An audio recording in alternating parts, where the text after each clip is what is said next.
नमस्कार दोस्तों, स्वागत है आप सभी का एक बार फिर से मेरे यूट्यूब चैनल पर। तो दोस्तों ये आप देख सकते हैं उत्तराखंड लोक सेवा आयोग हरिद्वार के द्वारा लोअर पीसीएस का विज्ञापन जारी किया गया है। उत्तराखंड सम्मिलित राज्य सिविल अवर अधीनस्थ सेवा परीक्षा 2024 यानी कि लोअर पीसीएस का जो विज्ञापन लंबे समय से हम इसका इंतजार कर रहे थे, आखिरकार वो जारी हो चुका है।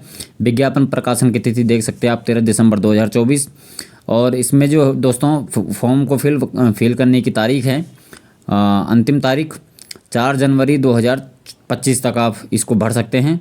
और आवेदन शुल्क जमा करने की तिथि जो है 4 जनवरी 2025 रात्रि 12 बजे तक हम इसको भर सकते हैं, फॉर्म को भी और फीस को भी 4 जनवरी तक। दोस्तों जो इसमें करेक्शन की डेट है, मान लो आपने कोई एग्ज़ाम ये फॉर्म भरा और कुछ चीज़ें आपने वहाँ पर गलत फिल कर दी है, तो उसको आप करेक्शन कर सकते हैं 10 जनवरी से और 20 जनवरी के बीच में इसको आप इसमें सुधार कर सकते हैं। अति महत्वपूर्ण निर्देश ये आप पढ़ सकते हैं, इसमें क्या क्या चीज़ें लिखी हुई है। इसमें साफ ये आप बिंदु नंबर 3 पर देख सकते हैं। अभ्यर्थी यह सुनिश्चित कर लें कि वह ऑनलाइन आवेदन पत्र भरने की अंतिम तिथि तक विज्ञापन में वर्णित अनिवार्य शैक्षिक अर्हताएं एवं अन्य अर्हताएं अवश्य धारित करते हों। यानी कि जो आप इस विज्ञापन के जो फॉर्म भरने की जो अंतिम तिथि है 4 जनवरी तक, इस डेट तक आपके पास वो सारी क्वालिफिकेशंस होनी चाहिए जो इसमें अनिवार्य बताई गई है, मांगी गई है, वो आपके पास होनी चाहिए। ये आप देख सकते हैं, ये सारी चीज़ें आप पढ़ सकते हैं। हम सीधा बात करते हैं कि इसमें सीटें कितनी है और किस वर्ग में कितनी सीटें हैं, कौन सी कैटेगरी की कितने सीटें यहाँ पर हैं।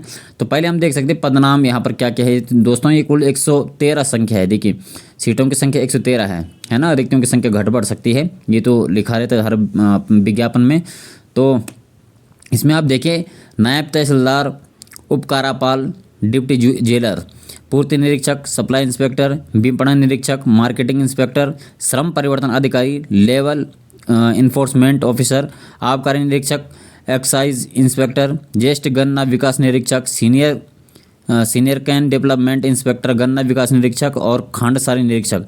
ये 10 विभाग इसमें है दोस्तों। पदनाम और विभाग ये है 9 इसमें है। तो इसमें अब इसके अंतर्गत जो विभाग आएंगे, जैसे नायब तहसीलदार राजस्व विभाग के अंतर्गत आता है, रेवेन्यू डिपार्टमेंट होता है। इसमें दोस्तों कुल 36 सीटें हैं, जिसमें से 18 सीटें जनरल की, 8 सीटें हैं एससी की, 2 सीटें हैं एसटी की, 5 सीटें हैं ओबीसी की और 3 सीटें हैं ईडब्ल्यूएस की। ये है नायब तहसीलदार में। ऐसे ही उपकारापाल वाले विभाग में जो गृह विभाग है, होम डिपार्टमेंट है, इसमें 14 सीटें हैं, 10 सीटें जनरल की है, 2 एससी की है और 2 ओबीसी की है ना। पूर्ति निरीक्षक में आप देख सकते हैं टोटल 36 सीटें हैं, 23 जनरल की है, 6 सीटें अनुसूचित जाति की है, 1 सीट एसटी की है और 3 सीटें ओबीसी की और 3 सीटें ईडब्ल्यूएस की है। विपणन निरीक्षक में 6 सीटें हैं, 5 जनरल की, 1 एससी की है ना। बाकियों के खाते में इसमें कुछ भी नहीं है। श्रम परिवर्तन अधिकारी में आप देख सकते हैं 5 सीटें हैं, 5 में से 3 सीटें जनरल की, 1 सीट एससी की और 1 सीट है ओबीसी की। आबकारी निरीक्षक में आप देख सकते हैं 5 सीटें हैं और 5 की 5 सीटें ये है जनरल की है ना। ज्येष्ठ गन्ना विकास निरीक्षक में 2 सीटें हैं, गन्ना विकास एवं चीनी उद्योग विभाग में 2 सीटें और दोनों सीट जनरल की है। गन्ना विकास निरीक्षक में आप देख सकते हैं 6 सीटें हैं, 6 की 6 सीटें जनरल की हैं। खांडसारी निरीक्षक में 3 सीटें हैं, 3 में से 2 सीटें जनरल की और 1 सीट है आपकी ओबीसी की। तो ये है दोस्तों सीटों का विवरण।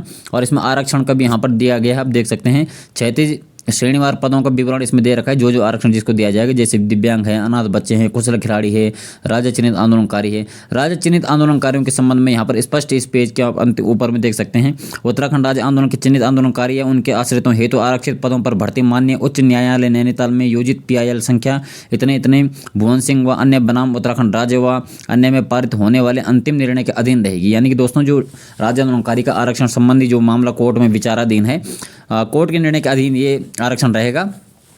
तो बाकी आप इसमें देख सकते हैं क्या क्या चीज़ें हैं। नायब तहसीलदार का अगर आप पद को देखें यहाँ पर पहले नंबर पर, तो ये इसमें कुल 36 पद हैं। समूह अराजपत्रित अंशदायी पेंशन युक्त ये पद है और 44,900 से 1,42,400 तक इसमें वेतनमान रखा गया है। लेवल 7 की जॉब है दोस्तों। उपकारापाल में 14 पद हैं, लेवल 6 की जॉब है, बहुत अच्छी है, बहुत बढ़िया मौका इस समय है। तहसीलदार विशेष करके जो इसमें नायब तहसीलदार है, इसको बहुत बढ़िया ये पद है और बहुत अच्छी जॉब है, इसको आप देख सकते हैं। अन्य चीज़ें भी है इसमें, जैसे गन्ना विकास निरीक्षक, बहुत सारी चीज़ें हैं, तो इनको आप पढ़ सकते हैं। इस विज्ञापन को अच्छे से रीड करने के बाद ही आप अपने फॉर्म को फिल कीजिए, उसके बाद आप फॉर्म भरिए और फिर इसकी तैयारी में आप लोग जुट सकते हैं। तो दोस्तों इसमें ये सारी चीज़ें दे रखी हैं, क्या क्या चीज़ें हैं सब इसमें लिखा हुआ है, आप देख सकते हैं। फॉर्म फिल कैसे किया जाएगा, ये सारी चीज़ें हैं। करेक्शन करने की डेट, इत्यादि इसमें सब कुछ दिया गया है। सिलेबस भी दोस्तों दिया गया है, सिलेबस को आप देख सकते हैं। इसमें जो प्रारंभिक परीक्षा होगी वो 150 अंक की होगी, है ना। 2 घंटे इसमें मिलेंगे और 150 क्वेश्चन इसमें होंगे। इसके जो मुख्य परीक्षा है, ये फर्स्ट पेपर सामान्य हिंदी का आएगा। इसमें अधिकतम 100 अंक होंगे, 2 घंटे का होगा और क्वेश्चनों की संख्या जो है 6 रहेगी, है ना। द्वितीय प्रश्न पत्र निबंध वाला होगा, ये 100 नंबर का होगा, 2 घंटे इसके लिए मिलेंगे और प्रश्नों की संख्या इसमें 2 आएगी। जो थर्ड पेपर है दोस्तों, इसमें ये जीके का होगा, जीके जीएस फर्स्ट पेपर 200 अंक का ये होगा, 3 घंटे इसके लिए मिलेंगे और 20 इसमें क्वेश्चन होंगे। फोर्थ पेपर में भी दोस्तों जीके जीएस वाला ही है, इसमें भी 200 अंक का है, 3 घंटे इसके लिए मिलेंगे और 20 इसमें क्वेश्चन है। तो ये आप देख सकते हैं। इसके बाद व्यक्तित्व परीक्षा यानी साक्षात्कार, ये इंटरव्यू आपका लिया जाएगा, ये 75 मार्क्स का होगा। तो उसके बाद ही इसमें साफ दोस्तों लिखा हुआ है, प्रारंभिक परीक्षा के प्राप्तांक मुख्य परीक्षा के अंकों के साथ मेरिट निर्धारण हेतु नहीं जोड़े जाएंगे। यानी कि जो आपके इंट्रेंस का जो पेपर होगा, फर्स्ट पेपर का होगा, उसको मेंस के साथ नहीं जोड़ा जाएगा। मेंस और इंटरव्यू को जोड़ करके फिर आपकी फाइनल मेरिट तैयार कर दी जाएगी, है ना। तो इंट्रेंस केवल आपको क्वालिफाई करना पड़ेगा, उसके बाद ही आप मुख्य परीक्षा में बैठ सकते हैं। तो ये दोस्तों सिलेबस इसका बहुत विस्तृत सिलेबस इसमें है, आप देख सकते हैं क्या क्या चीज़ें हैं। इसमें थोड़ा चेंज हुआ है सिलेबस में, इसीलिए क्योंकि विज्ञापन लेट होने का यही कारण था। इसमें अब ये देखिए, जीके जीएस के 2 पेपर और उसके हिंदी के 2 पेपर, ये आप देख सकते हैं।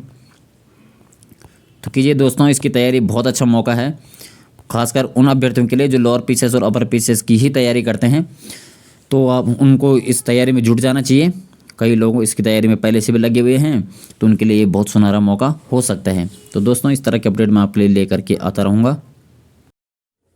तो आप लोग इसकी तैयारी कीजिए, बहुत ही बढ़िया मौका इस समय उन अभ्यर्थियों के लिए है जो खास करके लोअर पीसीएस के विज्ञापन का इंतजार कर रहे थे, इस भर्ती का लंबे समय से इंतजार कर रहे थे। तो अब उन्हें जी जान से मेहनत करके इस भर्ती को देना चाहिए, इस पे परीक्षा को देना चाहिए और अपने लक्ष्य की प्राप्ति उन्हें करनी चाहिए। ये एक बहुत ही अच्छा मौका है।